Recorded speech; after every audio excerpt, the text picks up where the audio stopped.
C'est bien important aussi de comprendre que la page fan sur Facebook, c'est pas une page perso. Il y a bien deux choses différentes.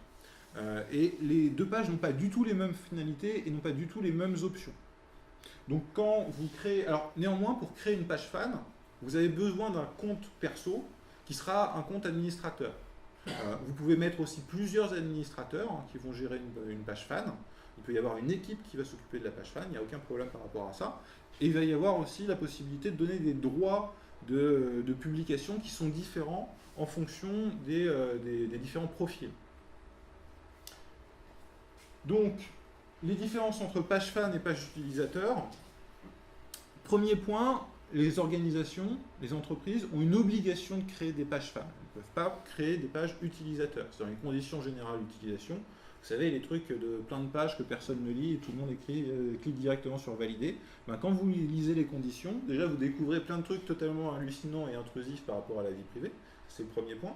Et vous découvrez aussi qu'il y a des restrictions. Et donc les entreprises comme ça peuvent faire, ou les associations, c'est pareil, peuvent se faire supprimer leur page au bon vouloir de Facebook si elles ont créé un compte perso et pas une page fan. Donc c'est important de respecter à minima les conditions d'utilisation parce que, imaginez, vous investissez sur une page perso pour votre association ou pour votre entreprise. Vous arrivez au bout d'un pénible effort, parce que c'est toujours du temps, c'est toujours des moyens à consacrer, vous arrivez à 2000 amis à peu près. Et là, Facebook vous supprime votre page. Vous perdez tout le temps que vous avez consacré à la création de cette page. Donc vous voyez bien, c'est dommage de perdre comme ça tout d'un coup. Alors, dans les avantages et inconvénients, on a des outils de publication qui sont différents sur la page fan, des outils de publication qui sont orientés sur le marketing. On a la possibilité de suivre la viralité des contenus qu'on envoie, donc ça c'est très intéressant.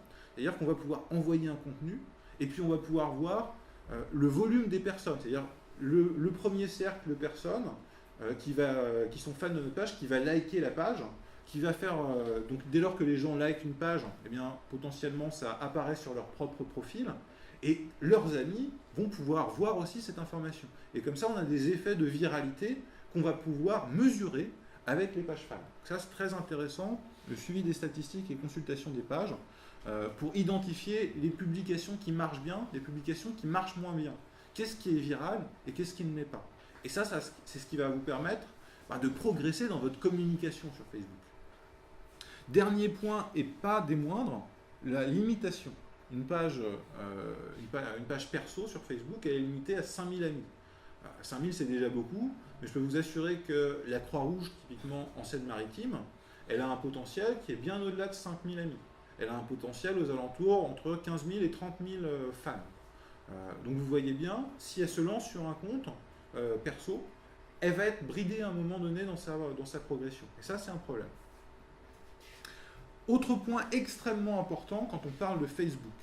Toutes vos publications ne sont pas effectivement envoyées à tous vos fans.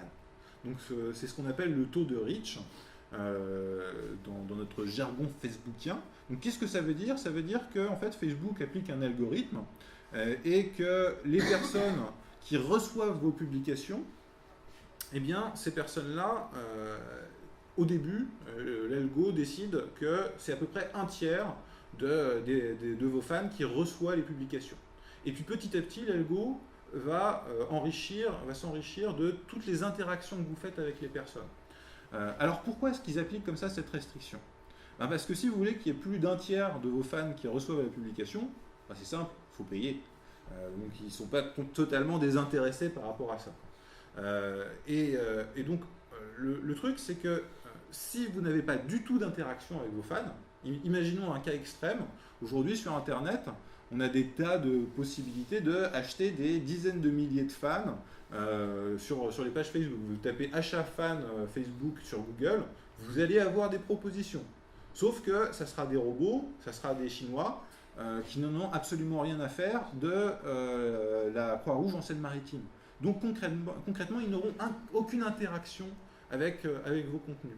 Et ça veut dire quoi? Ça veut dire que Facebook, il va se dire, ah là, ils ont plein de fans, mais zéro interaction. Ça veut dire que soit c'est des gens qui ont acheté, ils ont triché, soit c'est que leur communication elle n'est pas intéressante et on n'a pas envie de spammer nos utilisateurs sur Facebook parce que Mark Zuckerberg, il est extrêmement préoccupé par votre bien-être.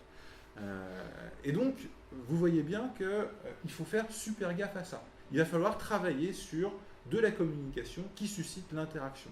Il va falloir travailler sur les likes. Parce que dès lors qu'il y a beaucoup d'interactions, par contre, eh bien ce taux de reach, il évolue et il évolue favorablement pour vous. Et ça, c'est très intéressant. Donc, pour augmenter la proportion de gens qui voient vos publications, deux solutions, soit vous payez, soit vous augmentez les interactions avec vos fans. Alors, concrètement, si on doit récapituler, quels peuvent être les objectifs de la Croix-Rouge par rapport à Facebook? Premier objectif, véhiculer les valeurs de la Croix-Rouge. Deuxième objectif, diffuser de l'information qui peut sauver des vies. Troisième objectif, vendre des formations auprès notamment des futurs professeurs ou des CHS. Mais bien comprendre qu'il va falloir la jouer fine. Parce que si on fait de la grosse communication qui tâche, de la réclame, achetez nos formations elles sont pas chères, allez vas-y, viens acheter mes formations, vous imaginez bien que ça va être un peu en décalage par rapport au reste de la communication. Quatrième objectif, augmenter le nombre de bénévoles. Cinquième objectif, augmenter les volumes de dons. Il va falloir aussi faire connaître la page Facebook. Donc, comment est-ce qu'on fait pour faire connaître une page? Premier enjeu, faire connaître un premier cercle de contacts. Ça, c'est très important, d'autant plus dans une association comme la Croix-Rouge qui, du coup, a un certain nombre de bénévoles. Mobiliser le premier cercle, ça veut dire quoi? Ça veut dire identifier dans les bénévoles les gens qui vont être intéressés par ce qu'on raconte sur Facebook. Potentiellement aussi, ça veut dire identifier dans les bénévoles les gens qui seront intéressés pour être acteurs de la page Facebook, qui vont animer cette page-là. Et c'est à peu près sûr et certain que sur une association comme la Croix-Rouge en Seine-Maritime, où il y a beaucoup d'étudiants, il y a à peu près 300 bénévoles qui sont étudiants à Rouen, je ne sais pas combien il y en a au Havre, mais il y en a un paquet. Donc vous imaginez bien si on arrive à mobiliser une dizaine d'étudiants qui s'occupent de la page Facebook, en plus ça leur fait une expérience qui est assez intéressante, qu'ils peuvent valoriser sur le plan professionnel, eh bien on voit bien qu'on peut créer du contenu, on peut créer l'animation nécessaire, et ça ne reposera pas sur une seule personne, ça reposera sur plusieurs personnes, et donc ça va permettre de diluer la quantité de travail à réaliser. Donc mobiliser le premier cercle, ça veut dire des acteurs. Ils vont s'occuper effectivement de la page. Ça veut dire aussi des gens à qui on va envoyer l'information. Et à minima, ça veut dire les bénévoles, on va les encourager à devenir fans de la page. Et de cette manière-là, comme en plus on est sur une cible de gens plutôt jeunes, qui ont du coup plutôt plus d'amis sur Facebook, eh bien,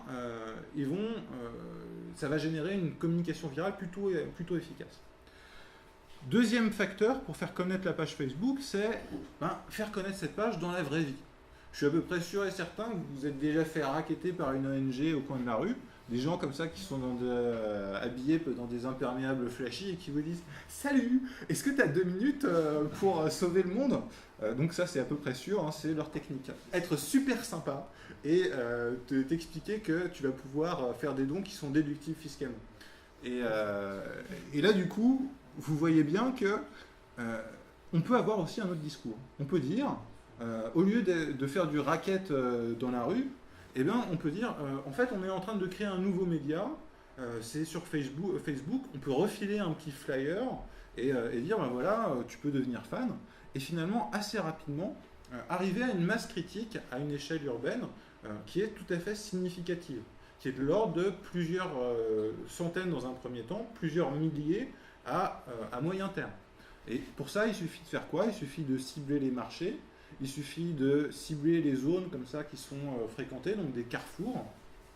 Et à partir de là, on va pouvoir comme ça faire connaître, en tout cas dans la vraie vie, la page Facebook. C'est intéressant aussi, toujours dans cette logique de communication segmentée. Les futurs profs, ils sont à l'IUFM. À l'IUFM, on va pouvoir faire de la distribution de flyers. On va pouvoir aussi faire des affiches qu'on va pouvoir afficher dans les points de passage. Donc encore une fois, communication, c'est ce qu'on appelle le street marketing, hein, c'est très important. À l'échelle locale, ça permet de faire des choses très intéressantes. Si on fait un concert alors c'est pas de bénévolat, de mécénat, je sais plus, un concert caritatif, quoi.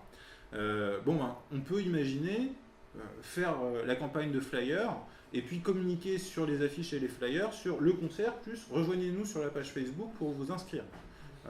Et là, vous voyez bien que on va arriver à une masse critique finalement assez rapidement. Troisième facteur, c'est en parler sur le web. Mais vous voyez bien qu'à une échelle locale, il n'y a pas que le web qui compte. Le web, la vraie vie et le premier cercle. Les trois sont essentiels. Et sur le web, où est-ce qu'on va en parler? Une association comme la Croix-Rouge, déjà, elle s'envoie plein d'emails de personne à personne. Donc dans les pieds des emails, pourquoi ne pas mettre un lien vers la page Facebook? Elle va envoyer aussi potentiellement des newsletters ciblés. Il faut en parler aussi dans les newsletters. Il faut en parler bien entendu sur le site web et mettre dès la première page, et sur toutes les pages d'ailleurs, potentiellement dans la zone chaude, un petit encart du type rejoignez-nous sur Facebook. Et d'ailleurs, avec éventuellement une page dédiée pourquoi nous rejoindre sur Facebook, qui explique ce qu'il y a sur la page Facebook et pourquoi on a intérêt à y aller, parce qu'il y a de l'information, parce qu'il y a des trucs et astuces sur comment sauver les gens, et puis voilà, quoi.